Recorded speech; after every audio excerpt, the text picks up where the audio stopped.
Hello and welcome everybody to another episode of Region Rundown. With me is a special guest of ours, a colorcaster for the English PCS broadcast, formerly obviously the LMS, now has merged. We have Vestion and at Vestion OCE. Man, how are you doing? I know it's a little early for you. We're in a completely different time zone. It's your Monday, my Sunday right now. That's right, yeah. So it's 10 a.m. here. I mean, recently my sleep schedule's been a bit better because when I do the PCS, generally we started at about 10 p.m. and finish at somewhere around 3 a.m. And so since it's ended, sort of back to a little bit more normality now. But yeah, no, been doing well. Looking forward to, of course, Worlds coming up where we get to see the teams all in action. And kept an eye on the Asian games as well, which had Chinese Taipei doing probably better than expected, although the bracket sort of allowed for that to happen. But yeah. No, very excited for the upcoming League of Legends, and yeah, not much else. Yeah, and so I hinted at a little bit in the intro, but for a lot of people, I don't think they really understood kind of what happened with the PCS merger, right? Based off your something happened to your previous region that was home to, teams like Chiefs, like Direwolf, like these kind of guys, right? Like they used to have their own world slot, and then kind of a bunch of different regions or a bunch of different kind of teams got merged together. Can you maybe give a little bit of a quick rundown, a quick and dirty of like what happened, what originally was LMS and all the other regions, and now we're just at the point where it's PCS? I know it happened a couple of years ago, but I still think a lot of people don't really understand. Yeah, so basically what happened was there was the LMS, which traditionally was like Hong Kong and Taiwan, mainly. Like there was Macau in there too, but there's not a whole lot of Macau players. But mainly it was those two sort of regions. And then a couple of years ago, they decided because the LMS would go down to being a minor region again from where it was originally a major region. And they included the likes of Malaysia, Singapore's in there, Philippines and stuff. So they included those sort of countries into the same region as the LMS, which created the PCS, which is the Pacific Championship Series, just obviously includes the regions from the Pacific. And then that was like that for a while, and LCO or OCE still had its own sort of slot in Worlds up until this year, where they got included into the PCS with their playoffs. So they have their own round robins and their own playoffs within Oceania, because obviously like Australia to Taiwan, which is where the server's located, you still get like 200 ping. So you can't really reliably play on that server. And so we still have our own sort of round robin and playoffs here in Oceania and Australia. But then for spring, the number 1 and 2 seed both go over and compete for the 1 MSI slot, and then obviously for Worlds they compete for the 2 World slots. But I mean, so far it does look like Oceania is a little bit far behind, but that's kind of what happened with the merger. And I think it is honestly a good way for those other countries to improve and have a real chance at making something on the world stage, is to come through the PCS, because it's just better practice. You get better practice, better scrims, bit higher quality of a tournament. So I think, well, for now, it's a lot harder for those sort of minor or lesser known League of Legends countries. I think for the future, it's a good thing.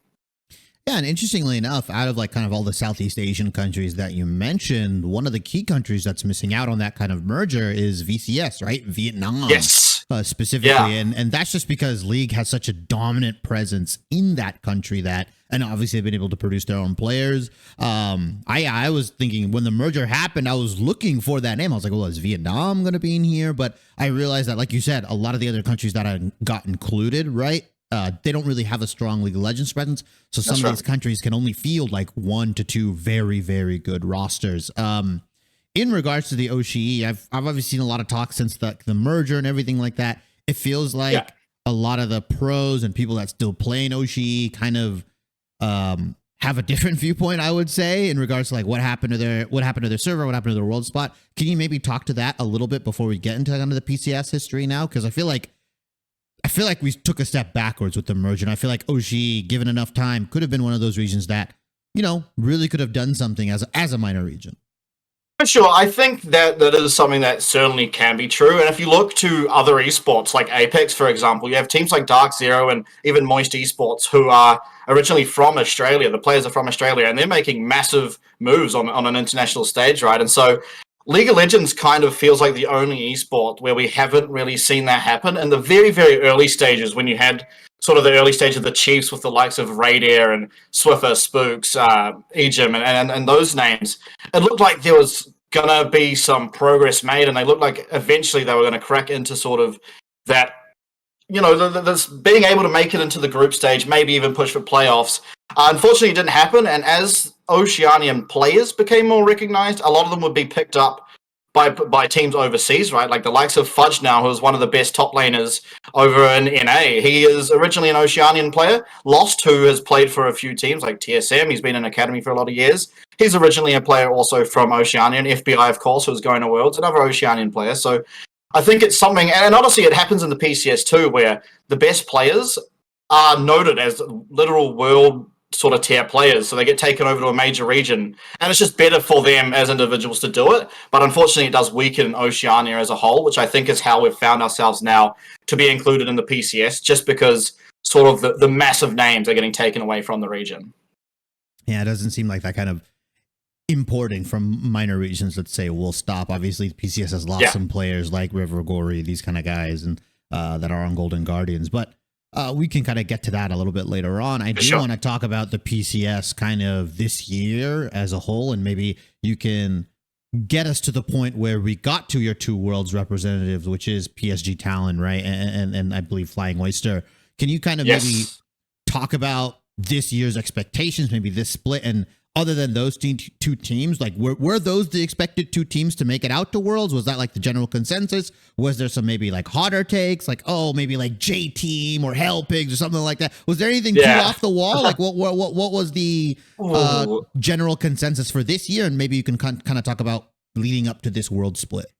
Right. So I think like for the year in general, I mean, for spring, it was pretty much from the get-go, you expect PSG Talon to be the winners, and eventually they were. They took the finals 3-0. It wasn't too surprising. They went to MSI. They had, honestly, most of them, I'd say, played worse than I'd expect, except Wako. I think Wako looked really phenomenal. Even in their losses, that guy was going pretty crazy. And, I mean, they fell to G2 when he was like 8-4 or something at Aphelios, but it was Broken Blade just running through him on Olaf. So I think spring pretty much went as expected. But you come into summer, and I believe it was the first 3 weeks. So the first round robin saw basically it was a contention between four teams, really. It felt like there were four teams who could possibly win, maybe five. But it was really PSG Beyond and J Team were probably your three favorites coming out of the first round robin. You then had sort of CFO just behind, and maybe DCG. You could even argue Frank, but I don't think Frank were looking too hot in the first round robin. And so everything sort of was normal. Like the names that you saw on those teams, you expected them to be up there contending for the world spot. But around came the second round robin, and everything really went weird in the second round robin. Like it was crazy. CFO went from first tied to losing 7 games in a row, including losing to Duish Team, who won a singular game the entire split, which was against CFO. They were honestly looking like they could potentially get eliminated from World's contention. They ended up just picking up the last win of the season in the sort of regular season, which allowed them to have a tiebreaker against Frank for 5th, 6th. So they were in it no matter what after they'd won that last game. But it was really, really close. Like Hell Pigs as well as West Point were starting to pick up some real steam and really contend for that 6th spot. But they managed to get across the line. Going into playoffs, didn't really expect a whole lot out of them, honestly. I thought they'd beat the OCE team, which I think is, at the moment, it feels like that is just a given lots of the time. But they did. They beat Bliss. Next up, I believe they had to face Frank, if I remember correctly. No. Who were they against next? DCG? Yeah, DCG. CFO played DCG. 3-1 DCG, I believe. They did 3-1 DCG. And that game was, that series was insane because that started with like a 40-minute game. Next, they had a game where, like, Shun, by the way, had been the most consistent player the whole split. Game 2, Shun kind of entered. Like his score wasn't too bad, but there's a lot of team fights as Kaiser that he'd go in, get immediately killed, and that's how they sort of lost game 2. And then game 3 went for 60 minutes and 4 seconds. It had Shun playing Vayne, and it was honestly like the late game AD carry show. It was probably the most exciting game I've seen of League of Legends in many a year. But it was like late game Vayne that had Elder and Infernal Soul against Kriskada on Kaiser, who was going wild as well. And they had Mission on Syndra, who's Mission is a very, very strong laning player. And honestly, you should see some of his builds. He builds straight for lane phase, and after that, it's like all bets are off. But the game went for 60 minutes and 4 seconds. CFO eventually won, which I think after that, you kind of knew they'd win game number 4, which they did. But that game was like, that series was intense because it felt like DCG were a stronger CFO in many ways heading into the playoffs, but the fact that CFO won that was a surprise in itself, and they managed to do it. Next, they went against Frank, who was definitely favored to win because Frank had just taken down J-Team, who, in my opinion, really should have been a contender for picking up either first or second, because Driver in the top lane, probably the best top laner in the PCS, at least in my estimation. And a lot of that's because he plays a lot of carry champs. He can play tanks, but prefers carries and always can have a counter pick. And in the PCS, Red side really sucked. Like, Red side just lost almost every game, except J-Team were really good at utilizing Red side, which to me felt like maybe they have an advantage in a lot of those best of fives. But they got 3-0'd by Frank. And then so Frank against CFO is like, well, whoever wins that goes up against BYG, who you don't expect either of these teams to beat BYG anyway. And then CFO bet Frank 3-0, I believe it was, or 3-1, something like that. And then they went up against BYG and also bet BYG in a 5-game series, which had like 40-minute games. There was like a 50-minute game with a static shiv LeBlanc split pushing against JimieN on Azhi, and they managed to win that one. And it was just insane. They got to the grand finals from the lower bracket after losing 7 games in the round robin.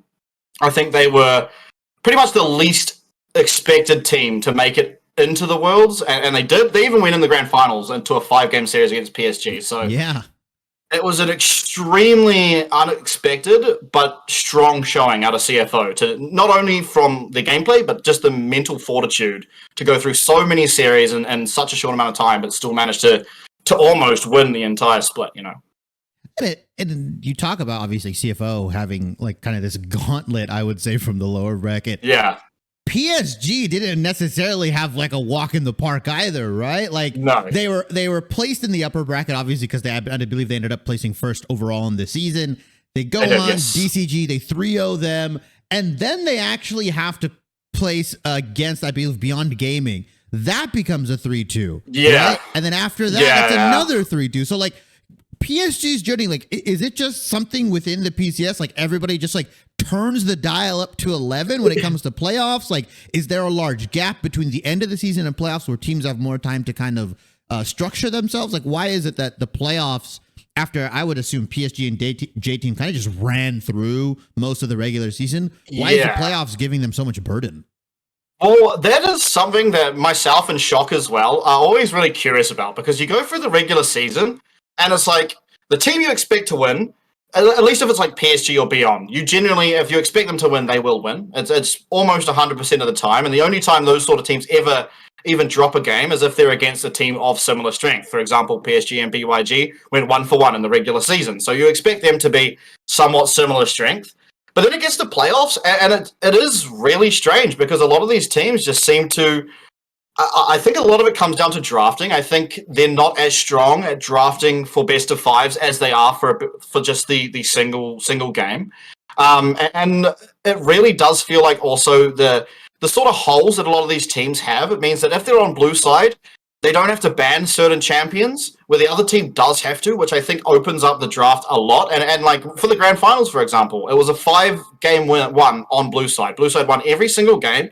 And at least in other regions, it doesn't feel like the side selection is that big of a gap, right? Like maybe you'd expect blue to win 3 out of 2 games, or 5 games. But it does feel like a lot of these teams have gaping holes in their drafts, which gets exposed when you get to the best of fives, because you're able to adapt in the draft phase. And yeah, it does feel somewhat like that, as well as like when you go against BYG, for example, you can almost guarantee at the level of play that the PCS is, that Betty is going to single-handedly carry a couple games, because he probably is the best AD carry in the region. The only arguments you'd probably make are maybe Wako's up there alongside him, as well as perhaps Shun. This split alone, Shun has looked really good, but ultimately Betty does have the sort of more of an X factor when it comes to being able to carry a game from the AD carry position, and the team plays around him knowing that, right? Like a lot of resources get funneled into him, so you do expect a couple of games can just be won because Betty is such a good player. So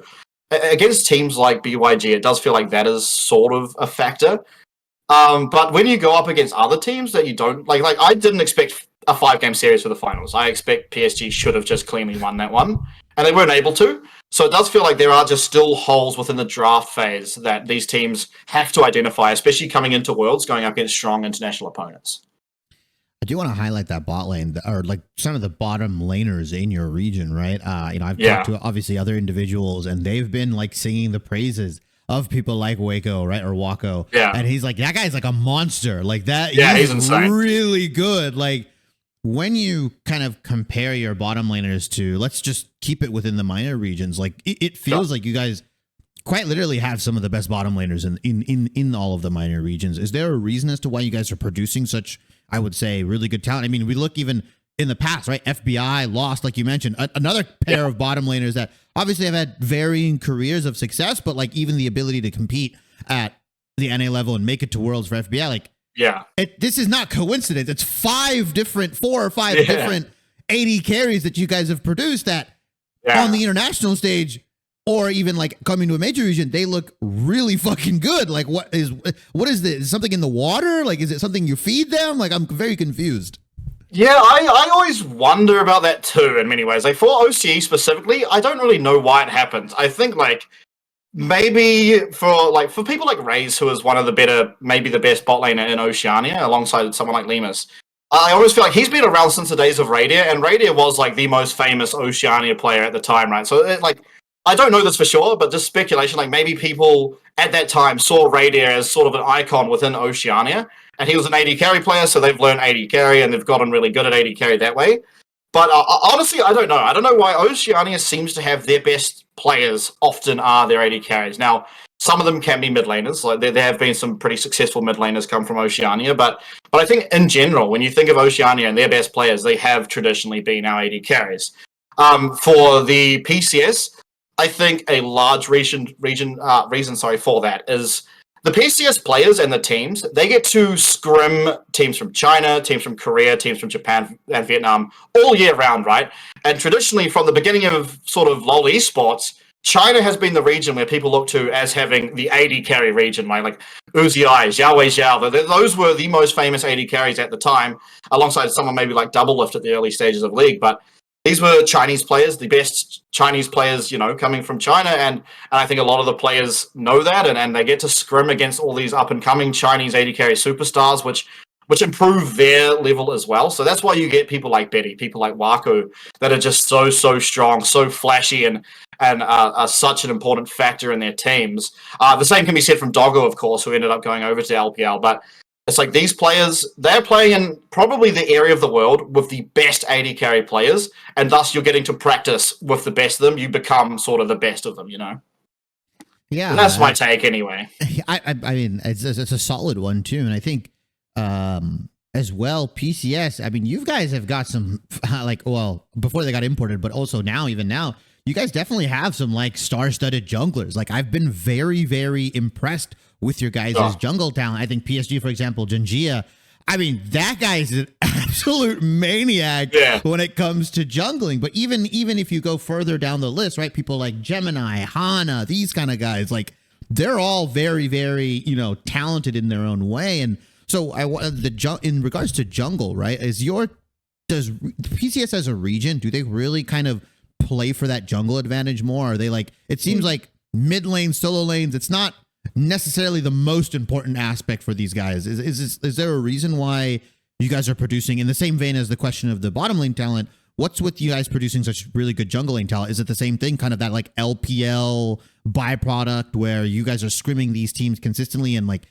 being a good jungler can kind of make or break the game sometimes? I think a lot of it is sort of similar in that way, yes, absolutely. And then but for the likes of JunJia, I mean, he was the substitute jungler for JunJia on that ADG team that won in 2021. And so while he didn't play games at Worlds, I think just being there, you're under the same coaching staff, you're doing the same practice regime, you're really getting to learn what it takes to be a superstar in the jungle role and as a team. And so I think him specifically brings a lot of expertise, a lot of veterancy to the side of PSG. But then if you look at other sort of teams, I mean, the likes of Frank, they had Kenny Chan as their jungler, who has also played in the LPL. He's from Hong Kong. He was probably, alongside Kongyue, the best carry junglers. Those guys, especially, like JunJia, he's happy to play Raul, Maokai, Sejuani, whatever is best for the team comp. Whereas Kongyue and Kenny Chan are very resource-heavy junglers. They want to pick Viego. They want to pick sort of Lilia, things like that, where they take resources and they are providing the damage, finding engage, what have you, to carry. And I think a lot of that comes from... I think a lot of the superstar junglers come from their laners being more facilitatory, right? Like, I think a lot of the PCS solo laners actually are happy just to go even and be there later on in the game, which requires your junglers to have more impact early, to be able to find advantages, be it through Herald, be it through Dragons, maybe even invading or whatever. And I think that is why the junglers become so freakishly good, is because they are, in general, having to do more to progress the game than sort of other region junglers perhaps do, where they just have a better solo laner or find advantages just more naturally. Whereas I think the PCS, especially the top sort of teams, are very evenly matched, which means that you have to just continuously improve and play better. And I think that's why we constantly see the junglers look really, really strong. And I think it also is really good to see that there's strong carry junglers, but there's also strong sort of facilitatory junglers like Gemini, like JunJia. It shows the opposing strength of the same role sort of in the PCS. I think the last kind of underrated aspect for the PCS region, and well, formerly LMS, was that your region was known as like the Korean killers. Let's say, let's talk about it, because I think like if we look at there's a certain period in time where like LMS teams had a better win rate against Korean teams than like NA and EU combined. It was like really, really disgusting. Obviously, kind of the brain drain has happened because LPL has picked up some legendary coaches, people like Warhorse, Chie, like these kind of guys. Big Way, Big Way. The people, the masterminds behind defeating some of these teams. Like for people that like need a history lesson real quick, Warhorse was on the original Flash Wolves teams that was like destroying Korean teams, like absolutely like outdrafting them, outplaying them, like with players on paper 2 times sometimes worse than some of the best Korean teams. And so with that happening, do you still believe that PCS has that ability to like, you know, really stunt on Korean teams specifically? Because it feels like when PCS plays other teams, like maybe like the LPL, it's usually generally a stomp. NA can usually go either way. EU definitely is on the upswing, I guess. But do they still have that kind of like, I would say, Korean killer mindset or instinct in them? Are there still some coaches in there that you believe can push PCS to still do that? I think in general, I would have to say no, but I think the players as a whole, like there's no real reason why players like Maple, Wako, JunJia, you know, the PSG players, even the CFO players, there's no reason why they can't perform on a similar level to the Korean players. But sort of like when you go and look at the results of the grand finals, like you expect these players on PSG to be able to 3-0 CFO, right? And it feels like, I don't want to blame the coaches because obviously so much is going into that. It's the first time they've had an on-stage sort of finals where there was a big audience. I mean, I was there live. It was a whole thing, you know? And so that can play into it, of course. But I feel like if the team that was so much stronger than CFO on paper, as well as in previous results, were not able to get it done, maybe even in 4 games, it took the whole 5, and the whole time you were like, well, CFO truly could win this. I think that does speak to sort of the coaching. Maybe it's keeping composure between games. Maybe it's drafting, what have you. But I think there's something more that would have needed to go into it to sort of prove to me that, yes, these PCS teams can take down the Koreans. Now, on the other side, maybe that is a sort of positive about CFO. Maybe it was that CFO's coaching staff did such a good job that was able to allow them to do so well. I'm not entirely confident that that's the truth, but it certainly could be, right? Like, I have no reason to believe it's not. I also don't have a reason to believe it is, but sort of like when you, as you mentioned, the likes of Warhorse, that guy, he's never going to drop a game as long as, you know, he's coaching and doing drafts, and that guy is like, I mean, you saw his results. He was on Flash Wolves the whole time, and they continuously won the entirety of that time, you know, even go through roster changes and whatnot. They consistently proved results, and I don't think Corgi, who is the coach of PSG right now, is really doing the same as what Warhorse was doing. And CFO, I mean, that's yet to be seen, right? Because it doesn't, I don't feel like the players in CFO have the same star power, but maybe they do, and it's sort of just hard to tell because obviously a domestic league is very different from international league. So It is yet to be proven, I think, with CFO, but I think PSG, I mean, they've been to MSI and they didn't find as good a results as perhaps they could have. And then even in the summer, I think the 5-game series that was the grand finals probably could have been quicker. And some of that at least has to come down to draft. So I don't think they have the same Korean killing ability as they did in the past. But I do think there is chances they can sort of turn that around, if you will. And now I kind of want to set the stage for both of these teams. I do want to obviously get into the second place team, and then we'll work our way to PSG Talon, because I think they're definitely a much more interesting conversation to have. But with Flying Oyster, right? I mean, you've thrown some names out, people like Shun and Shia, right, in that bot lane, right? I've obviously mentioned Gemini in the jungle. When you're looking at Flying Oyster as a team, are they a team that has like very, very defined strengths and play styles? Are they more conforming to kind of the global meta? Because what I've seen when it comes to some of these minor region teams is that a lot of the time they just want to play what they're comfortable with, right? They're not really looking at the global scale consistently. Like maybe they'll take a pick here or take a pick there, but realistically, they're really trying to hone their play style. And that's why you can get some of these really wild results where they might just like dominate a major region team, right? Because their play style is such a good clash into something like maybe a slow play style of NA, or maybe something where if you make it weird or wacky has been conventionally very, very good against Korean teams. If you were to kind of, I'm not going to say boil down Flying Oyster, but if you were to look at their team and be like, well, who are the stars? Who are the individuals that are really making up a lot of the firepower on Flying Oyster? Okay, so for firepower, I think Rest is probably Rest and Chelsea from the support. I mean, this guy has probably been the only support that has had times where he has just single-handedly carried games. Like his Blitzcrank especially. Every time I talk about this guy, I have to mention his Blitzcrank because he is the most insane Blitzcrank I've ever seen. Like legitimately, he reminds me of sort of Mad Life of old, right? Where he's just landing these ridiculous, never-before-seen sort of hooks. And the guy goes Everfrost almost every time he plays Blitzcrank as well, which is just like, it's just like crazy to see. He'll be 005 early on in the game. He's got his sort of lost chapter and he's just running around the map being a menace on the Blitzcrank. It's like, it is the most fun thing to watch. And it genuinely, especially in the PCS, it works really, really well. And now it's something I also think if you take it to the world stage, teams aren't going to be prepared for an Everfrost Blitzcrank running around the map, right? And so it's something that you can genuinely find success on, I think, as you go into Worlds. And aside from him, in terms of sort of damage playmakers, it's JimieN. JimieN and Rest, to be fair, both of them are really like, if they can find a good angle for some niche counter pick, they will pick it. JimieN noticeably playing a lot of Yone. He really enjoys playing that champion. And Rest, he's played Udyr top, like an AP Udyr top game. He really likes the Rumble when he can fit it in. He's been known to play a lot of Gwen. Rewind really quick. Did you just say AP Udyr top? Can you just... That's right. Run me through that pick. Why does he pick that? And is it like a very, like you said, situational counter pick? Like, does he prefer a certain matchup? He's still playing Udyr after like the round of nerfs. AP Udyr top. Can you? That's right. Yeah, it's quick expanse on that. So it's actually been a whole thing in the PCS, and he played it in spring originally and dominated on it. To be honest, I can't even remember what he played it against in spring, but he picked up the Udyr in spring. He looked really, really good, and then this split.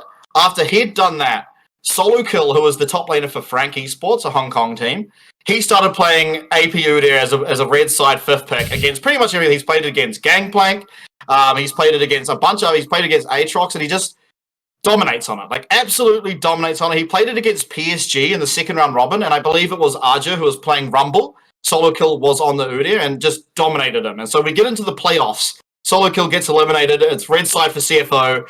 And Rest, of course, he picks up the Udyr. And it's just like, wow, we're back to doing this again.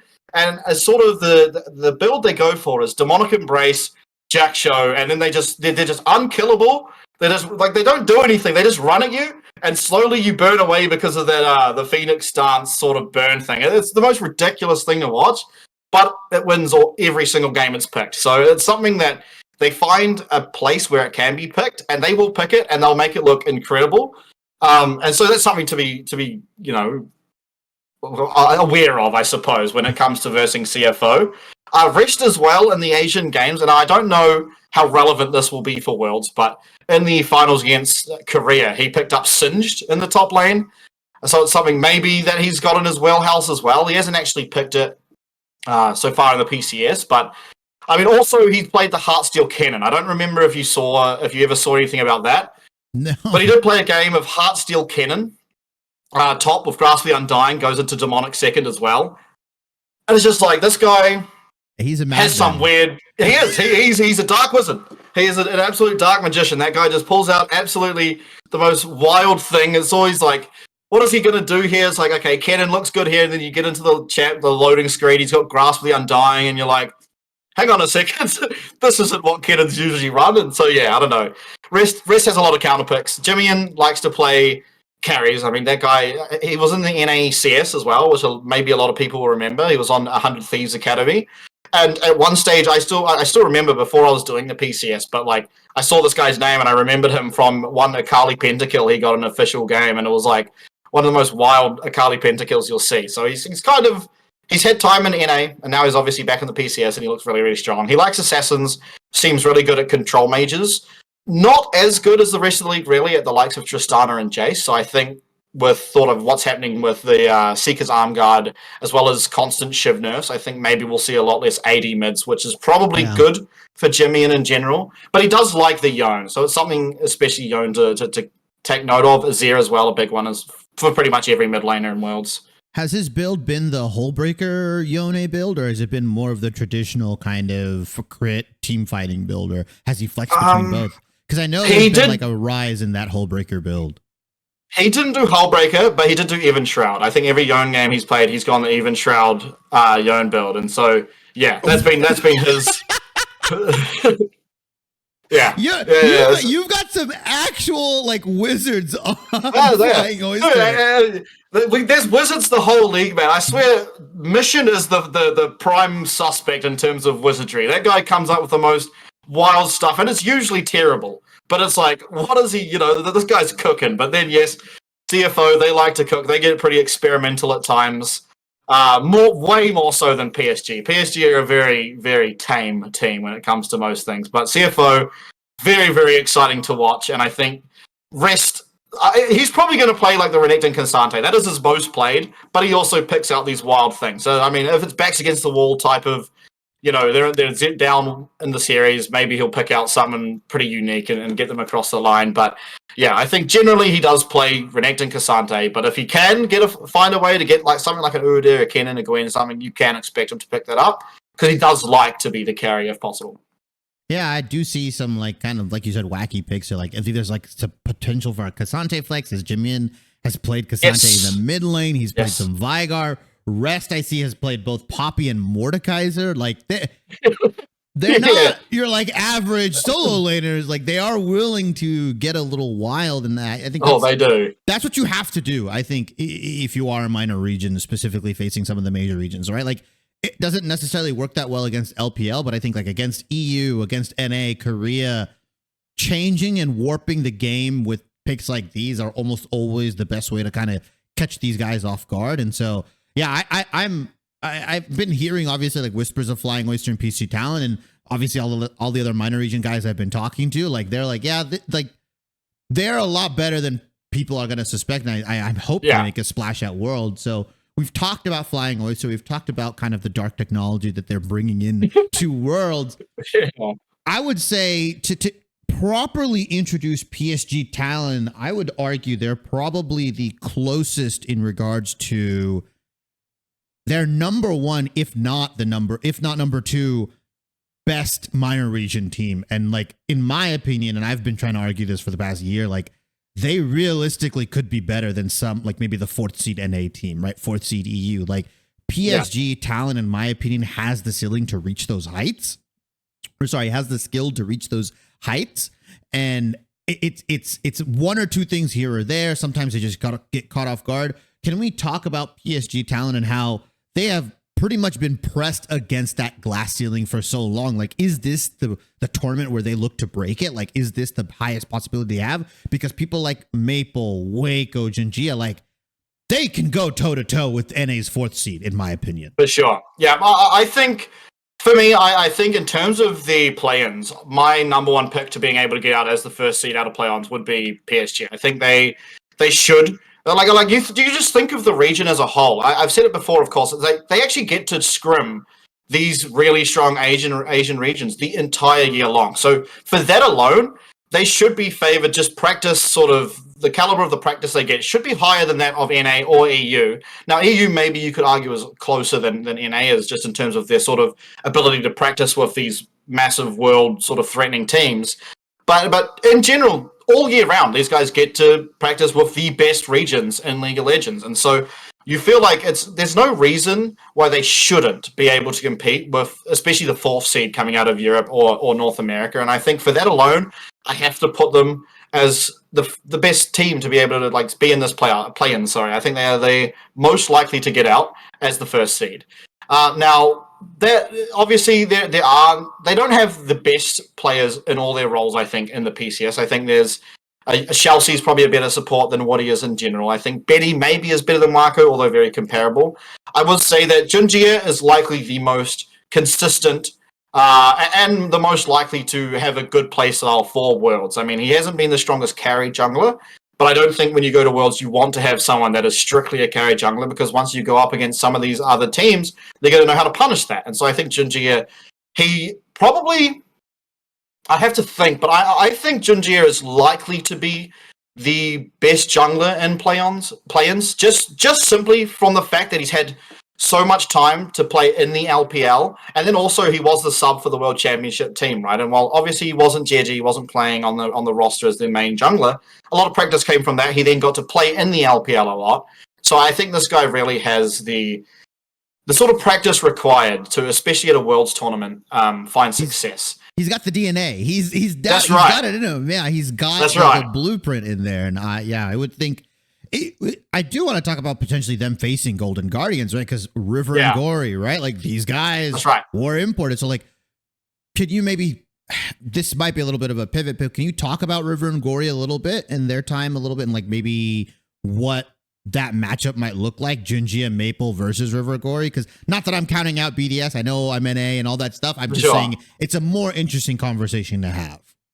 Yep, definitely. I think River and Gori, they obviously play very well together, and you can see that from the success that Golden Guardians have eventually found. And obviously their time in the PCS, they're both very capable of being carry threats.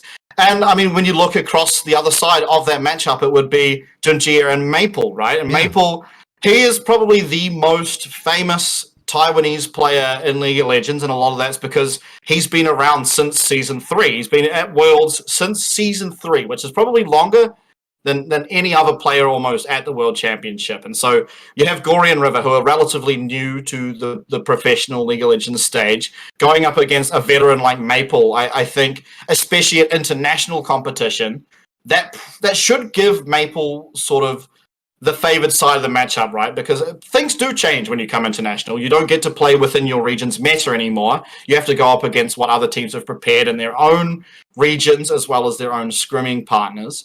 And I think, in general, obviously now Gori and River, they'll be over in Korea, and then the whole Golden Guardians will be scrimming against every other team that PSG are as well. But I think the international stage should give favor to PSG, simply because you have, again, JunJia, a lot of practice, Maple, a lot of practice too, whereas you compare them in terms of their sort of skill. Maybe you'd have River as more of a carry-orientated jungler than JunJia, but JunJia is just so consistent, where at international tournaments, that is what you want. You really want consistency. You don't want these accidental slip-ups that happen, especially when games are a best of 3 until the very meaningful last game of the play-ins, which is best of 5s. But I think in general, in terms of that matchup specifically, I do favor, again, PSG, simply because of that veterancy and the exposure to international competition. And in the same vein where we kind of talked about the firepower coming out from Flying Oyster, you obviously teased it and you talked about it a little bit, like Maple, he's been here before. He's done the international stage. He's beaten some top teams. Like, he's got the flexibility. I mean, this guy quite literally can play anything if he really wants to.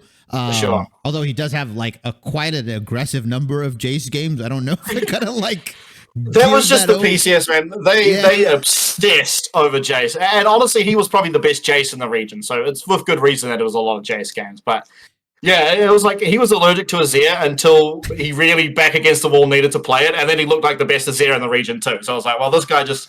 I mean, everyone knows he plays Azir, right? He's played mid lane for how many years is it now? Like 10 years. So how many different Azir metas have there been? He has to know how to play Azir, and so yeah, I don't know. He has played an aggressive amount of Jace games, and it did look like a bit of a crutch, not for him, but more the team for many of the sort of games in the regular season, which could be a worry, but I think playoffs sort of made me not worry so much when you did start picking up the Talia and the Azir again. And with Flying Oyster, you said a lot of their power was from their top lane and that solo lane carry threat. Is this PSG lineup a little bit different? Do they kind of rely on Wako and Udyr? I mean, I saw some Wako highlights like this. This guy is like really he's insane. Mechanically, like he's like, I'm like, oh my Lord, like what is he? And obviously like big fish, small pond kind of thing, but like that's not something you can consistently do. Like you're playing against players that know how you want to play, that expect this kind of play style. Is Wako and Woody that bot lane that can compete at the international level, like we mentioned, or where does, like you said, PSG kind of make their money? Is it off of JunJia and his, like we talked about, DNA playing within China and obviously just having that dominant jungle presence? I know he's been relegated to stuff like the Sejuani, the Vi, but he's got some spicy picks like with Zach and Kindred and stuff like that. Quite a bit of rel. Like the jungle meta is changing. Is this in favor of JunJia? Because when I remember seeing him play and stuff like that, he's always struck me as more of an aggressive jungler rather than that like kind of tank jungle player. Yeah. He definitely prefers to play carry junglers. I think it's just literally how the meta's been this entire year that we've just seen him playing Sejuani and Maokai a lot because those champions have been the best in their role the entire year. And I mean, Maokai got a small nerf, and he still was like, well, this isn't big enough to get rid of him. And so PSG, they are your traditional meta slaves, where they will like, well, this is good right now, we'll just play it. And it doesn't matter, like, JunJia might want to play a game of Kindred or Graves. Like, his first game of the PCS was Graves for the summer split. But it's like, other than that, it's like, yeah, well, we want to win as many games as we want, so we're just going to play the best champions in the meta. And I think, especially recently, he's been playing more rel, as you sort of touched on, than anything else. And a lot of that is, again, well, we can just flex this with Woody, and now it's like we're on red or blue side. We early pick rel, and now we've got ourselves a really strong champion. They don't know where it's going. And so JunJia is very good like that, where he's happy to pick for the team. I do think it seems to me like the jungle meta is somewhat coming to a carry jungler. Like, a lot more carry junglers seem to be able to be picked at the moment. The likes of, I mean, at least in solo kill Q, sorry. Getting confused. I always get those two confused. The top laner in the game mode, but a lot of sort of Belveth is getting played in solo queue. A lot of sort of more aggressive junglers, and if that transitions into competitive, I think that would actually favor JunJia as an individual. But I don't know what it would do for the team.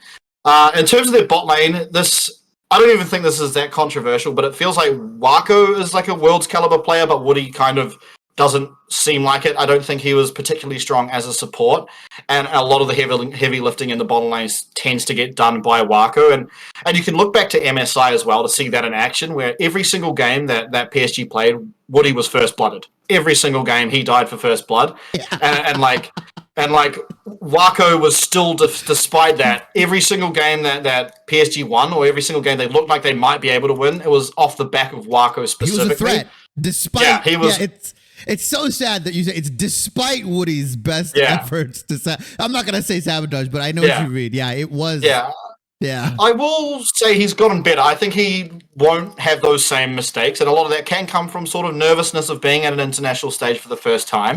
And I think it is noticeable they don't have Udyr coming into Worlds. They have Maple, who, again, he just offers so much in terms of being able to be a leader and sort of lead the team after how much exposure he's had to international competition. I think that's going to be a really big thing for the team as a whole, and it's going to open up another aspect for someone to carry, because I think we saw Udyr getting kind of exposed at MSI, where he was winning lanes in the PCS, right, but he wasn't able to do it against international competition. But you know that Maple can. He's done it in the past, and he should be able to continue to do that. Well, it's not a given that he's going to win lane. You know that there is the possibility that he does. And so I think that is a big thing for PSG, and it's really something that all the pieces of PSG really work well together. And because, as I said, for CFO, they've got noticeable carries.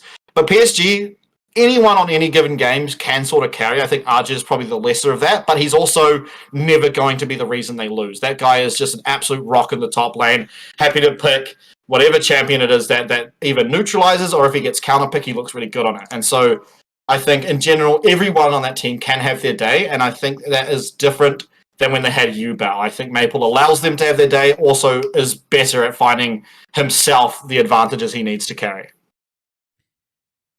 We've set the teams up now, and I want to look kind of a little bit ahead of that 2023 Plains bracket. I think the spicier matchup, obviously, I think we can touch on the PSG versus R7, although I don't know. I think there are a lot of people are favoring it PSG. I do want to talk more Flying Oyster, Detonation, Focus Me, or DFM, because that matchup I think can go the distance, and I genuinely think it's a 50-50. Even after obviously speaking to Initialize, he's talked about like Udapon and Arya and these kind of guys. Like the bot lane matchup between these two individuals of like Milan and Harp versus Wako and Woody, like there's so much, I think, excitement in me to just watch this play. And I don't think I've ever been as excited to watch Plains as this year. Can you maybe shadow box the matchup and kind of walk me through maybe the potential that Flying Oyster has? Like, where can they get their advantages? Because it almost feels like they're playing a mirror matchup, right? Because if DFM end up going with Appaman in the top lane, I mean, that's just going to be a tank v tank matchup versus Azhi. Azhi plays things like Cassante, Gnar. I've seen him pick CFO with Rest, though. So Rest is a carry player. Sorry, Rest. Yeah, sorry. Rest. Yeah. Does it feel like stylistically they're going against kind of the same team, or are they maybe playing against polar opposites? I think when I think about it, I think in general the bottom side of the map as well as mid feels very similar. But I do think that Appaman versus Rest, especially with just how much practice and how more in the scene right now Rest is, of course, I think that could be an avenue where CFO find massive advantages. And a lot of that is going to come down to what matchups are going to be given to Rest. Is he going to be able to counterpick that top side? Because, as I sort of said earlier, he's really, really good at exploiting a favorable matchup for himself. When it comes to the bottom side, I think just historically, I'd have to think Udapon is a better AD carry than Shun. If Udapon is going to be the AD carry, of course. Yeah, we have no clue. Yeah, but that guy plays every role. That's right. You just plug and play that guy. But I think on the other side of things, Harp and Chelsea, I have to favor Chelsea for that. But like, not only does Chelsea have the things like the Blitzcrank where you can pull out and actually just carry a game, but he's a very, very strong engaged support player, which is the current meta, right? The current meta is you pick, Alistair, Rel, Rakan, or Nautilus mainly. Yeah. Those are like the 4 champs. You get the odd occasional likes of a Thresh if the matchup's good, or Leona, and of course Blitzcrank very rarely. But that's pretty much it. That is pretty much the supports that are being played, unless you look at T1 who play a bunch of Lulu. I mean, that's like a very sort of niche thing for them. But in general, it's those 4 tanks, and Chelsea's very, very good at them. And I mean, I guess Udapon feels like the better AD carry, but Chelsea feels like the better support by a fairly large margin, especially after watching MSI recently, right? It does feel like the bottom lane, Udapon very strong, but the Harp seems like kind of similar to PSG in many ways, where it seems like Udapon's really good, but the support isn't quite up to his level, and that can be exploited very occasionally. At least that is sort of my vibe. I'm no expert on the LGL, but that is what it does feel like to me. Yeah, I think that matchup has, like I said, that's the ability to go the distance, and I think, in my opinion, it's such a true 50-50. It's just obviously dependent on where Udapon actually ends up playing. Yeah, well, I believe he is going to play bot lane. I think he is going to play bot lane because of the reason that they put Appam in there and they have Arya. I think Initialize obviously mentioned that, Udapon will probably go back to the bot lane. So I think it should be really interesting. Make sense. Yeah, it would make sense. I do want to talk about this R7 PSG kind of matchup as well. I know a lot of people think it's PSG favored or feel like it's PSG favored. If you were to give a percentage split, I think a lot of people are leaning like 70-30, 80-20 from what I've gathered. I think I would probably be sort of the 80-20 mark. It does feel like just the star power PSG have, as well as in terms of a PCS team, they are the most consistent. They are the least likely, should I say, to randomly give over an advantage unjustifiably. And I think, especially when it comes to sort of play-ins and against minor regions, I think that is almost the most important thing is not giving over needless advantages for like out of nowhere, right? Taking weird fights or whatever. I think PSG are the best at avoiding that. And for that reason, almost alone, I would give it 80-20 to them because, I just don't expect them to randomly lose the game for no reason. Yeah, it would. I'd definitely be an upset if R7 definitely like just yeah, I think so. It would really flip the bracket and like really make certain teams kind of come out on top. And so I do want to shadowbox. I know this is speaking a little bit into the future. I think the awaited matchup or one that I really want to see is obviously if PSG wins their matchup, and if, from my knowledge, a lot of people have been favoring Loud over GAM. That Loud versus PSG potential matchup. Yeah. That's where I think it can go either way, although PSG may have like a slight advantage. I would say 55-45, even 60-40. Not sure how much you've been paying attention to the Brazilian region or Loud in general, but I mean, they've got some heavy hitters in there, like people like Croc, people, these junglers and their bottom lane as well. I mean, they have Root, former like Korean LCK AD carry, right? Like where do you see that matchup going? Because I think that's just a much more exciting thing to talk about. I think so too. I think that is likely going to be a lot closer than the R7 versus PSG. But I still, again, I think I do have to favor PSG because, again, just like you look at sort of the results of Maple. We'll just go literally just Maple on that team, and he has been sort of so many MSI tournaments where he's come third, fourth against the major regions teams. Right, that means he's beaten either NA or EU at these MSI events, and so it does feel like, again, with him sort of leading it, as well as it doesn't feel like there's any necessarily advantaged role that Loud have, because from what I understand really about the region is that their AD carry, and I'll just look up his name really quick, sorry. This just slipped my mind. Oh, Root. Yeah, Root, right? Oh, Root. Yeah, so that's right. Yeah, Root. It does feel like that is often the talking point of Loud, right, as Root and Croc, which are their Korean imports. But I don't think Root should be that much better than Wako, because this guy, Wako's an absolute freak. And it feels like you saw him at MSI, right? It's like he went against the best AD carry. Well, yeah, the best AD carries from Europe and from NA and went toe-to-toe with them.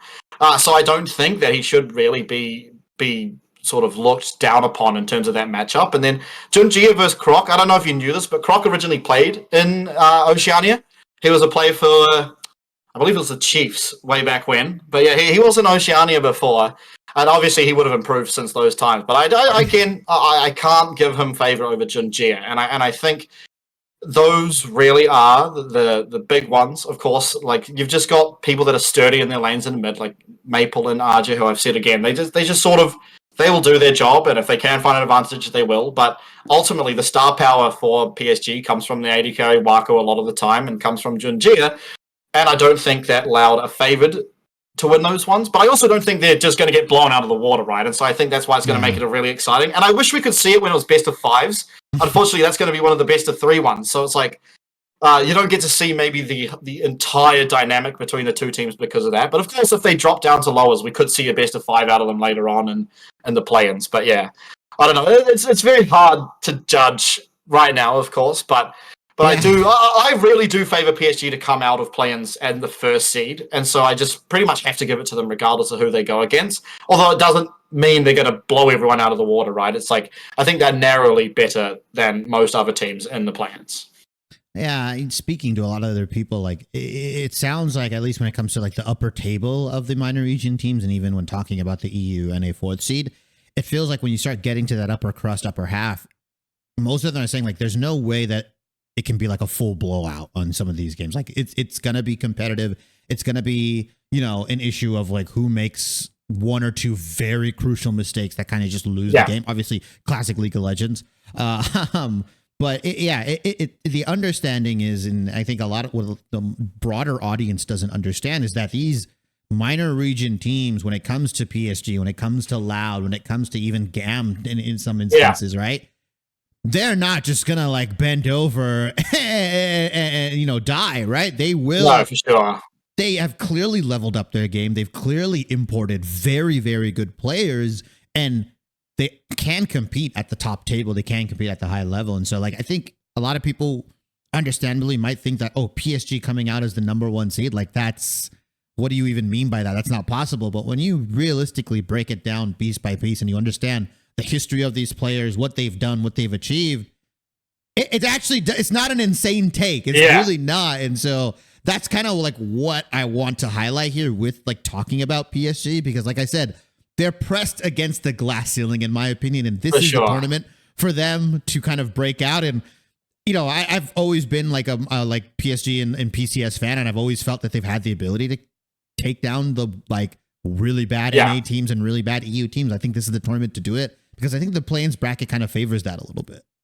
For sure. I mean, ultimately, if things go as, I would expect, it probably looks like for the first seed, sort of the first best of 5 we'll see in the plans, it should be something like PSG versus either Golden Guardians or BDS. So that is probably like what I'm thinking is probably going to happen. And that would be the best case scenario in terms of seeing the true strength of the PCS, right? Because we'll get our first best of 5 would be PCS team versus NA team. And one thing I want to really quickly say is that I think there is not a single import in all of the PCS, excluding the assistant coach for PSG called Haru, I believe, and he is Korean. But other than that, there's no imported players, not a single one in the whole region, which I think in terms of development of the region is a really, really good thing, right? It means that all of their natural talent are being brought up into the big leagues. And noticeably, Hellpigs are one of the best teams at doing that, because Godtone just bought a team, put himself in, and put a bunch of players that wanted to go pro in his team, and they look really good. Like, they actually, if they had a better jungler, they probably do really well in this tournament. They might be the second seed. They might have been the second seed. Who knows? Yeah, right? Genuinely. But I think, like, people like Godtone, like, while it is funny what he's done and has brought a lot of viewership to the PCS, they are naturally developing their talent really, really well, which is going to continuously look good for the future of the PCS. And I think especially at this Worlds, if PSG and CFO can do well here, is going to be really, really meaningful for not only obviously those teams, but for the region as a whole. The negative side of it, of course, is that if they do well, then likely their players get picked up in the LPL and we lose a bunch of talent. But, that is just the nature of the beast, unfortunately. But yeah, I'm very, very excited. I think I genuinely feel like PSG have the ability to make a good run here at Worlds. But of course, it's very easy to speculate on, and then you get to it. And I mean, especially being an LCO fan for so long, you see them go to Worlds, they get absolutely demolished. It's like, wow. Yeah, good while it lasted. It's always more fun to speculate, and it's regardless of the result, I think. Whether you call it copium or whatever, I think it's very, very solid and important to have these kinds of conversations.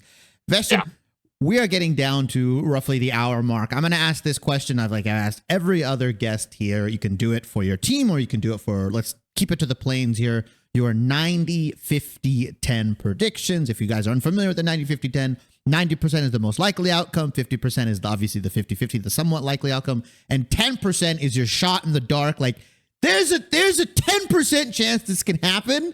And if you hit that, you get on the money. You can farm the Twitter impressions. You can farm the clip here. So I want to hear your 90, 50, 10. Okay, so I'm kind of fortunate. I've actually we did a little podcast for the PCS YouTube not long ago, and me and Shop just did this randomly too. We had very different ones, by the way. We did not agree at all. But my 90% is PSG get out. Of course, I think that one is a near certainty, at least in my mind. My 50, although it's probably more like 45-40, is that both teams get out. I think there is a chance that CFO can, and I think it's like, to me, it feels like the big team they have to beat, because they're not going to have to face up against, Gigabyte Marines, Loud, and Golden Guardians, whatever. They only have to face sort of one of those teams to be able to do it. Yeah. So I think that there's a chance it'll be. It's probably not 50. It's like 45 or 40, as I said, but still, relatively similar. And my 10% is neither of them make it out, because I think there is also a chance that if PSG don't, that CFO still can. Just from the strength of the bracket, I feel like if CFO beat Golden Guardians or BDS, whichever of those two teams, then I think they actually have a genuine shot at being able to qualify. And that might even mean they get to the best of 5 against PSG, take them out, and then PSG don't make it, So that is probably my prediction in terms of my 90, 50, 10, and, staying true to the PCS. I'm a big PCS shill, but I do truly believe in them to be able to go far. It's okay. It's okay. Every minor region individual I've talked to, they're absolute simps for their teams, absolute shills, like you mentioned. I think that's the way to put it, because you guys obviously have way more intimate knowledge about those teams and what their possibilities are. Vestion, sure. I appreciate you so much for taking time out of your day. I know it's Monday for you, like you said, Sunday for me. Where can we find you? You mentioned the podcast. I'll do my due diligence, link all that stuff down below in the description box. But where can we find you? What are you doing? Where are you at? I have your Twitter here at Vestion Oshi. Yeah. Is there any other stuff you're on? Do you do Twitch streaming, YouTube, Kick? I don't know. Not really. No, it's mainly just the Twitter. I do have a YouTube, which I plan to be uploading some content to about the PCS in the near future. Let me just make sure I know what it is. I'm pretty sure it's Vestion LOL, but I don't remember off the top of my head. Give me 1 second. Take your time. What is it here? All right. Vestion LOL. It is Vestion LOL. I was correct. So yeah, I will upload some things to do with both PSG and CFO, sort of ahead of Worlds, introduction to the team and whatnot. But yeah, it will be on my Twitter, and then just my YouTube. That's that. And then you mentioned there was a podcast that you and Shocks did. What is that on? Oh, yeah. So that will be on the PCS official YouTube. We did it for the PCS. They asked us to do it. So it isn't uploaded yet. But again, that's just going to be a rundown of the region, our predictions, and sort of where we find their strengths. Kind of akin to this, but obviously it's a discussion between Shock, who is a more knowledgeable League of Legends player than myself. That guy, he's a genius when it comes to League. So interesting takes will be on there, and me and him do disagree on a lot of things when it comes to the region. So yeah, if you're interested in that, it will be uploaded very shortly, I think, to the PCS official YouTube. Yeah, like I said, guys, I'll do my due diligence. If it's up by the time I upload this, I'll put it in the description box. If it gets uploaded later on, I'll do my due diligence. Vestion, thank you so much once again. I really appreciate you taking the time to talk about PCS and PSG Talon, #1 seed, baby. Yeah, absolutely. Thank you so much. I've enjoyed it. And yeah, good luck to all the teams, I suppose. Hey, everyone. Just popping in here to remind you that if you enjoyed the video, please leave a like, as that always helps out. Don't forget to leave a comment down below sharing your thoughts. I try and respond to as many as possible. And last but not least, please hit that subscribe button and click on the notification bell so you guys know when my latest video is going to get uploaded ASAP. Once again, I appreciate every single one of you and hope you guys have a great rest of your day or night, and look forward to seeing you back here very, very soon.